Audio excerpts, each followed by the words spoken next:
प्रिय विद्यार्थियों, आज के लेक्चर में हम अध्ययन करेंगे इंट्रोडक्टरी पार्ट में छिद्रों व नोच के कारण प्रतिबल संकेंद्रितता, stress concentration due to holes and notches. Hole व नोचेस के कारण स्ट्रेस कंसंट्रेशन जो होता है उसके बारे में आज हम अध्ययन कर रहे हैं।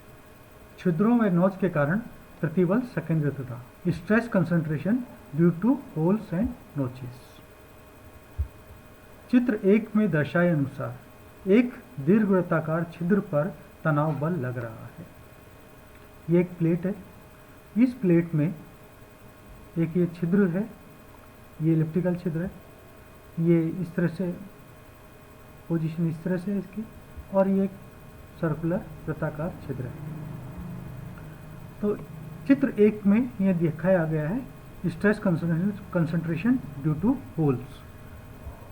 तो यहाँ पर ये दीर्घवृत्ताकार छिद्र है, इस पर ये तनाव बल लग रहा है, ये टेंसाइल लोड इस तरह से यहाँ दोनों साइड से टेंसाइल लोड लग रहा है। चित्र 1 में दर्शाए अनुसार एक दीर्घवृत्ताकार छिद्र पर तनाव बल इस तरह से यहाँ और ये इस तरह से तनाव बल लग रहा है। प्रतिबल वितरण स्ट्रेस डिस्ट्रीब्यूशन से देखते हैं कि छिद्र से दूर बिंदु पर प्रतिबल वास्तविक रूप से समान है।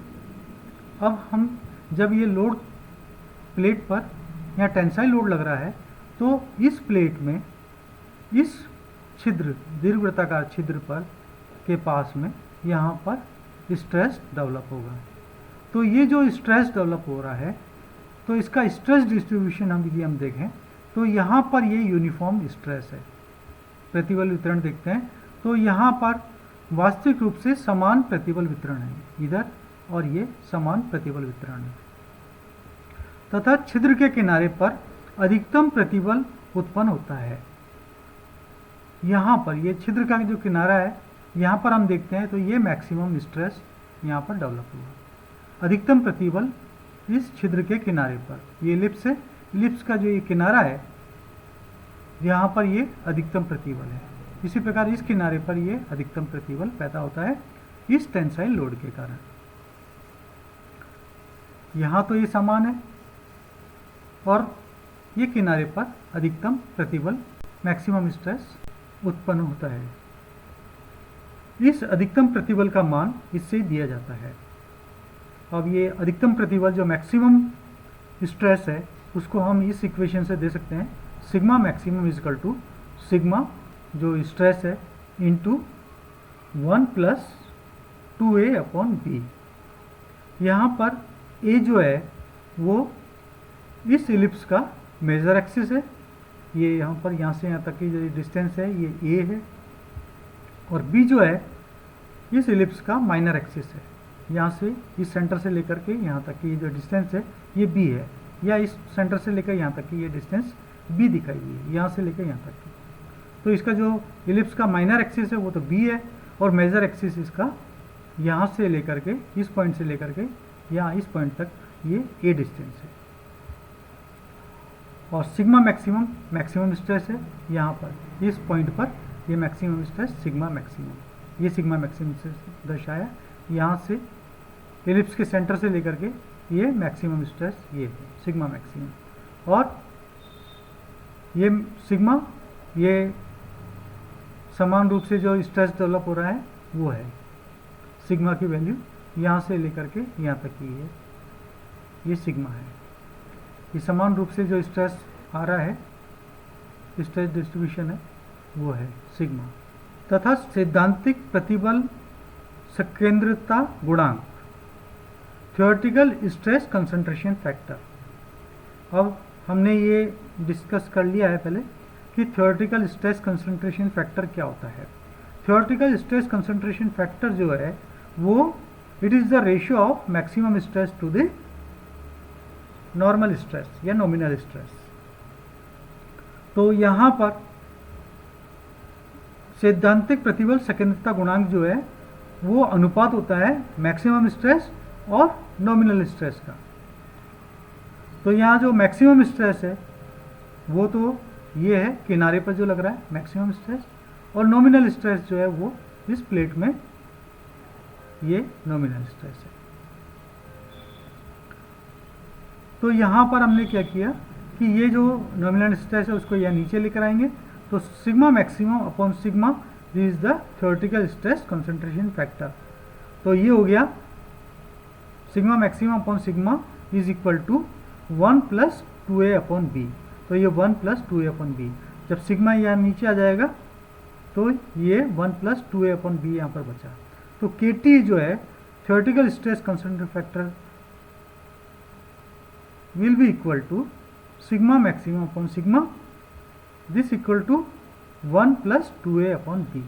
अब हम देखते हैं जबकि a अपॉन b अधिक है। अब इसमें देखिए ये a अपॉन b जो है वो अधिक है। a अपॉन b यदि मान लो 2 है, a is twice of b, it means ellipse में जो a की वैल्यू है वो b से दुगनी है। ये b है और ये a है, तो यहाँ a की वैल्यू जो है वो b से दुगनी है। तो उस केस में क्या होता है, जब हम इलिप्स है मतलब इस प्लेट में यदि इलिप्स की फॉर्म में होल है तो उस केस में मैक्सिमम स्ट्रेस क्या होगा। यदि ये एक प्लेट है, इस प्लेट में ये इलिप्स की फॉर्म में होल है, दीर्घवृत्ताकार यदि होल है, छिद्र है, तो उस केस में मैक्सिमम स्ट्रेस क्या होगा। तो वहाँ पर जब a अपॉन बी की वैल्यू यदि हम यहाँ सब्स्टिट्यूट कर दें 2, ठीक है, a अपॉन बी यदि 2 सब्स्टिट्यूट कर देते हैं, 2 रख देते हैं, तो क्या होगा कि a अपॉन बी जब 2 है तो 2 गुणा 2 4 हो गया और प्लस 1 एक और जुड़ गया तो ये 5 हो गया। तो ये जो KT की वैल्यू है वो 5 हो जाती है, मतलब थ्योरेटिकल स्ट्रेस कंसंट्रेशन फैक्टर जो है वो 5 हो जाता है, मतलब मैक्सिमम हो जाता है। तो यहाँ पर तथा KT का मान बहुत अधिक हो जाता है। तो जब हम a अपॉन बी अधिक है, यानी कि 2 वैल्यू रख दी इसकी, हमने एलिप्स ले लिया तो यहाँ 2 रखी, तो ये KT की वैल्यू होगी 5। तो KT का मान बहुत अधिक हो जाता है, तो यहाँ पर ये KT की वैल्यू 5 हो गई। तो यहाँ पर ये सिग्मा मैक्सिमम हो गया 5 टाइम्स ऑफ सिग्मा। तो यहाँ सिग्मा मैक्सिमम है 5 टाइम्स ऑफ सिग्मा, मतलब नॉमिनल स्ट्रेस का 5 गुना हो गया। मैक्सिमम स्ट्रेस जो है वो नॉमिनल स्ट्रेस का 5 गुना हो गया। तो यहाँ इलिप्स के किनारे पर मैक्सिमम स्ट्रेस जो है वो 5 गुना हो जाएगा। दूसरा केस लें बी में, जिसमें कि होल जो है दीर्घवृत्ताकार जो छिद्र है वो इस तरह से है, मतलब ये तो यहाँ पर टेंसाइल लोड के लंबवत था, तो यहाँ पर ज़्यादा स्ट्रेस डेवलप हो रहा था, तो इसमें क्रैक्स इसके लंबवत है, तो यहाँ पर मैक्सिमम फेलियर के चांसेस है, मतलब स्ट्रेस यहाँ पर ज़्यादा उत्पन्न हुआ है। अब हमने दूसरा केस लिया, बी केस लेते हैं। बी में जो छिद्र है वो इस तरह से है, एलिप्स जो है इसका मेजर एक्सिस है वो लोड के पैरेलल में है। तो जब a अपॉन बी कम है होता है, a upon b suppose half है, यहाँ पर ये a की वैल्यू जो है सपोज a की वैल्यू 1 है और ये b की वैल्यू 2 हो गई यहाँ पर, तो ये हो गया हाफ। तो a अपॉन बी हो गया 1/2। तो जब a अपॉन बी की वैल्यू 1/2 है, मतलब यहाँ पर ये जो डिस्टेंस है इस सेंटर से यहाँ इस किनारे तक की जो डिस्टेंस है वो तो a है, वो सपोज 1 है, और इस पॉइंट से लेकर यहाँ तक की जो b डिस्टेंस है, या इस पॉइंट से लेकर के इस पॉइंट तक की जो डिस्टेंस है ये b है, वो सपोज 2 है। तो यहाँ पर a अपॉन बी हाफ हो गया। तो जब a अपॉन बी की वैल्यू हम हाफ रखते हैं, a अपॉन बी की वैल्यू हाफ रखेंगे, 1/2 रख देंगे, तो यहाँ पर 2 से 2 कैंसिल हो जाएगा, तो यहाँ बचा हमारे पास 1, तो 1 + 1 = 2। तो यह जो थ्योरेटिकल स्ट्रेस कंसंट्रेशन फैक्टर है वो 2 हो गया, मीन्स मैक्सिमम स्ट्रेस जो है वो ट्वाइस ऑफ सिग्मा हो गई, नॉमिनल स्ट्रेस का दुगना हो गया। तो यहाँ मैक्सिमम स्ट्रेस जो है वो नॉमिनल स्ट्रेस का दुगना हुआ, मीन्स पहले के मुकाबले यहाँ पर स्ट्रेस मैक्सिमम स्ट्रेस कम हो गया। तो यदि होल को हम इस तरह से रखते हैं, एलिप्स जो होल है वो इस तरह से है, मतलब इसका बड़ा सिरा जो है वो इसके लोड के पैरेलल में है, तो उसमें स्ट्रेस कम डेवलप होगा किनारों पर। यहाँ पर इस किनारे पर स्ट्रेस पहले के मुकाबले कम स्ट्रेस होगा। यहाँ 5 सिग्मा था, अब यहाँ पर ये 2 सिग्मा हो गया, तो स्ट्रेस दुगना ही होगा तथा प्रतिबल में बढ़त कम होगी। ये बी वाले केस के लिए। बी वाले केस में जब ए अपॉन बी कम होता है तब दीर्घवृत्त में अनुदिशा में दरार चित्र 1b के दशानुसार होगी तथा प्रतिबल में बढ़त कम होगी। यहाँ प्रतिबल में बढ़त कम हुई, यहाँ 5 सिग्मा था, यहाँ पर ये 2 सिग्मा ही हो गया। अब हम तीसरा केस लेते हैं। जब चित्र 1c में दर्शाए अनुसार वृत्ताकार है, जब ये छिद्र वृत्ताकार है, सर्किल की फॉर्म में है, तब a upon b equal to 1 means दोनों एक्सिस जो हैं, तब a upon b equal to 1।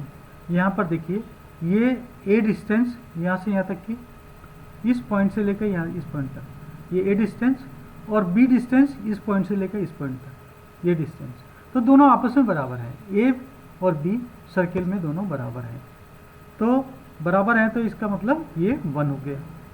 तो जब a अपॉन बी की वैल्यू हम 1 रखते हैं, यहाँ पर a अपॉन बी की वैल्यू यदि 1 रखेंगे तो ये क्या हो जाएगा 2 + 1 = 3।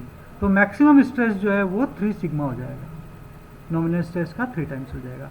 तथा अधिकतम प्रतिबल मैक्सिमम स्ट्रेस नॉमिनल मान का नॉमिनल वैल्यू से 3 गुना होगा। तो इस केस में जो मैक्सिमम स्ट्रेस है वो 3 गुना हो गया।